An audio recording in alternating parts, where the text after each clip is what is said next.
كل سنة وانتم طيبين ورمضان كريم. هنعمل مع بعض النهاردة الشربات بتاع الحلويات، ينفع للكنافة، للقطايف، للجلاش، لصوابع زينب، بلح الشام، اي حاجة بتحب الشربات بارد ومظبوط.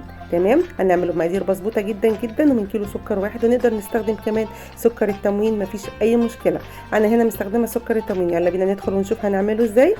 في حلة هنجيب كيلو سكر، تمام، او 4 كوبايات من السكر.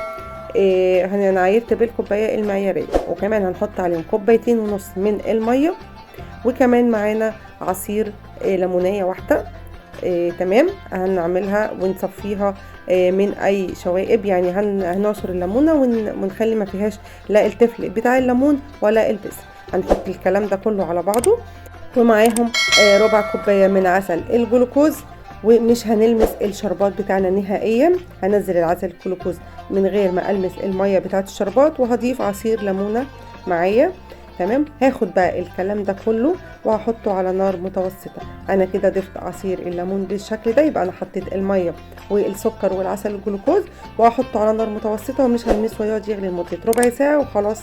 الشربات بتاعي كده بقى مظبوط. بعد ربع ساعه هطفي عليه النار، وهبدا اصبه في البطرمانات اللي انا هشيله فيها. تقدري تضاعفي الكميه وتعملي 2 كيلو او 3 كيلو وتحتفظي بيهم في حاجه اكبر، هيقضيكي طول رمضان ان شاء الله. ده الفيديو بتاعي النهارده.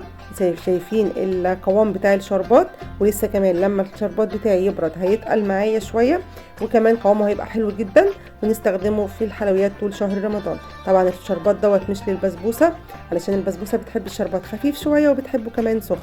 تمام، هوريكم بقى القوام بتاعه. شايفين اهو، بجد قوامه حلو جدا جدا، وان شاء الله تعمليه ومش هيسكر معاكي. للناس اللي هي بتشتكي ان الشربات بيسكر معاها ومش بتعرف تظبط الشربات، المقادير دي مظبوطه 100%. هكمل بقيه صب الشربات بتاعي في بقيه البطرمانات بتاعتي، وهوريكم شكله لما يبرد. ده الشربات بتاعي لما برد تماما.